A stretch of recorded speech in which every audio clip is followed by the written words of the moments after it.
Today, I woke up to an interesting post by Guillermo Rauch, the CEO of Wurzel, about which I want to talk, and also about the implications and my thoughts on the role of code and how important the actual code is today and in the future. Now, in this post, Guillermo says, code is an output, nature is healing. For too long, we treated code as input. We glorified it, hand formatted it, prettified it, obsessed over it. We built sophisticated GUIs to write it in, IDEs. We syntax highlight, tree set, mini-map the code, keyboard triggers, inline autocompletes, ghost text. What color scheme is that?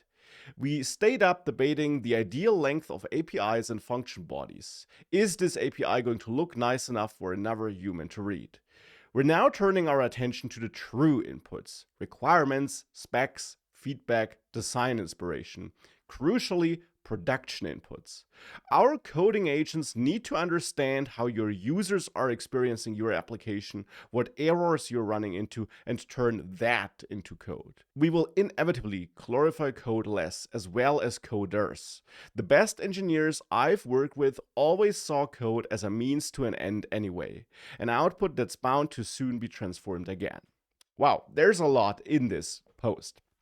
Now, I have a lot of thoughts about this. Now, obviously, and I think we can all see this, the entire role or the entire world of programming is changing rapidly. There's lots of stuff going on there, and especially and I guess many people in the industry can feel that since December it accelerated again with Opus 4.5 and Claude Code, and now also Codex, and we got new models and new tools coming up almost every week. Things are changing quickly. And on a personal note, of course, I'm trying to keep up with that, also regarding the content I create, regarding the courses I create, and of course how I work, which is the foundation of that all. And that's why I released new courses on Claude Code and Codex, and I'm, by the way, running a big promotion right now where you can get my annual membership, which gives you access to all the courses for a super low price. But it is having an impact on all of us. That is my point here. It's changing what we do, which content I create, and of course how we build software.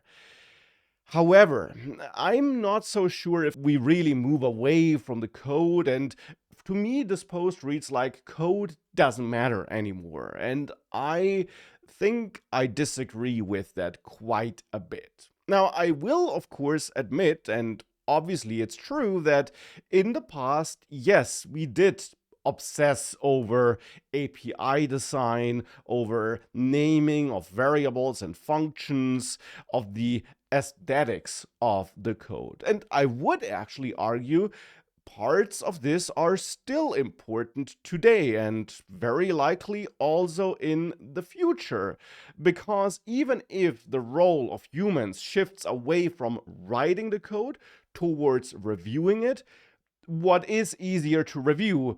A messy code base with 10,000 lines of codes that are partially redundant or unnecessarily complex with weirdly named or shaped functions, or a clean code base? What will be easier to review?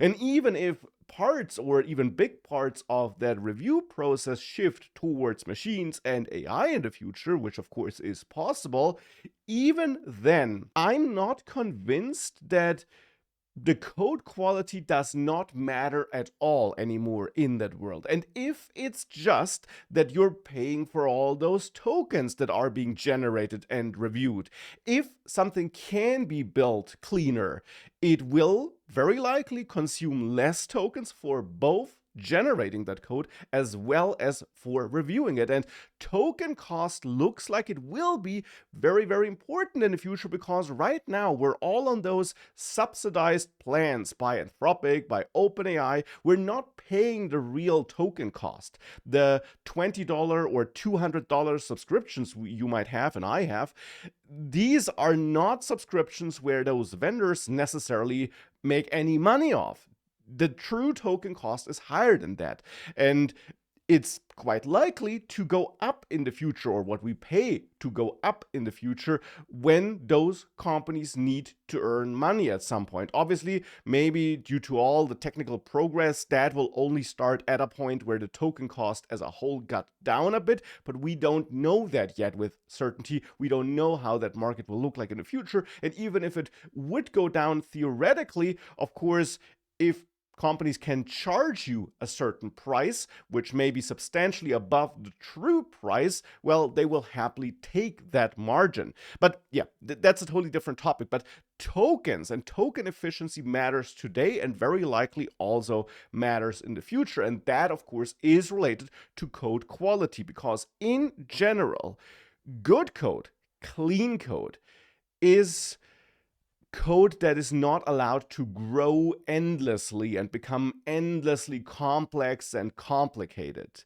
Now, of course, there is an argument to be made that programmers in the past also sometimes had the tendency to write a bit too much code, maybe in certain points, to come up with a clean API and maybe some unnecessary abstractions which they didn't really need at the point of time where they were implemented. We've probably all been there, where we've worked on a side project with 0 users, and we decided that we want to implement our database access such that we could easily swap the database, even though we never intended to do that. And yeah, therefore we wrote some adapter that was, of course, way more complex than it needed to be. We've all been there, and was it great? No, it was not, and it will not be today or in the future, no matter if that's code written by you or by AI. And right now, and that can of course change, but right now, in my experience, these AI models and tools like Codex, Claude Code, they have a tendency to overcomplicate things, to introduce unnecessary complexity, to suggest changes that really don't make a lot of sense, that are unnecessarily complex. Codex, especially right now, has a tendency to never remove any code, just add more and more and more code, and add fallback code and legacy handling, and you have to explicitly almost force it to delete code and to let go of old APIs. So that, of course, can all change, but these are things you have to fight about or for today. And that is, of course, kind of what this post says doesn't matter anymore. But I say, yes, it does matter. You, as a developer, you have to take those fights, and you have to care about the actual code and the code quality today, and very likely also in the future. Obviously, nobody knows what the future holds, but it will always be important that you have a code base that doesn't grow unnecessarily complex for many reasons, token efficiency being one of them. Another reason, of course, and also the review part, by the way, another reason, of course, is that code, of course, has an impact on the performance of an application. Now, I'm not sharing any groundbreaking truth here or news, but of course, this is something that's easy to overlook. You could say that with AI generating code,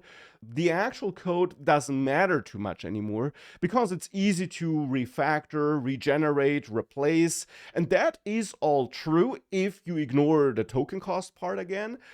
But of course, the code that's being generated has an impact, or could have an impact, on the performance of your application. There are multiple ways of querying a database. You could run nested queries or unnecessarily many queries because, hey, the result is the same. You got the data you need. Yeah, but a poorly optimized database query, of course, can show its true cost as soon as you do have a significant amount of users.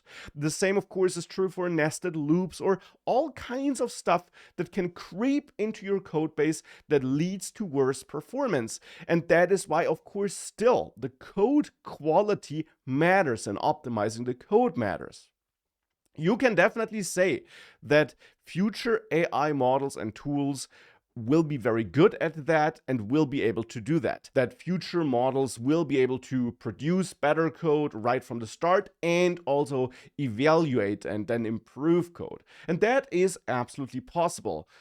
That still doesn't defeat my point that code quality matters, though, no matter if a future model generates it or you as a developer. Now, of course, what is the big difference is that in the world where the AI is able to do all of that, we humans are taken out of the loop. And I guess that is kind of the point Guillermo is making here.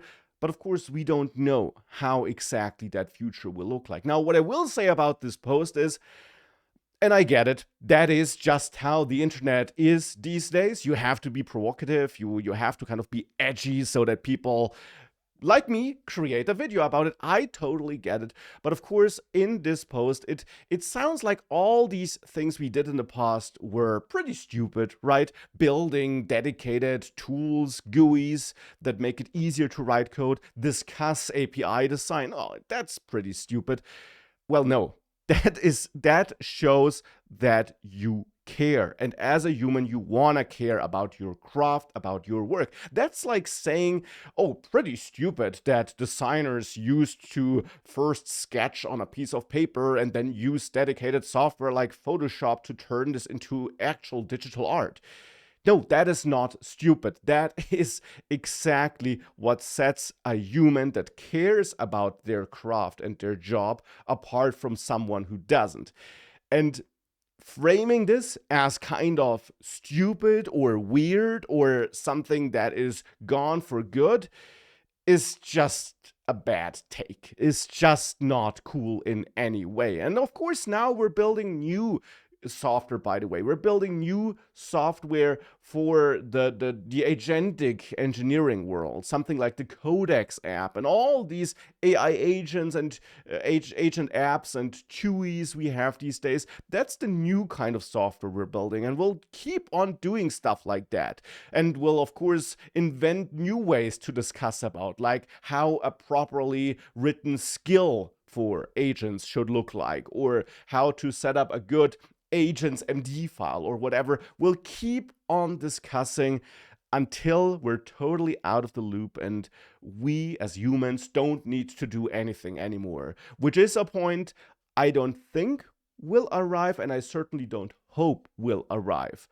But until that point, it's good to have opinions about the stuff you work on and to care about the stuff you work on. And I think that is really important.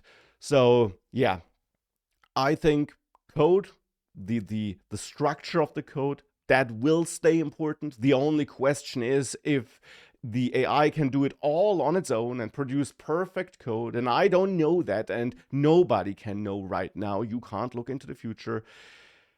But in general, as a human, you should care about what you're doing. That is what sets the people that can be super successful and have fun at their work apart from the people that don't, I think.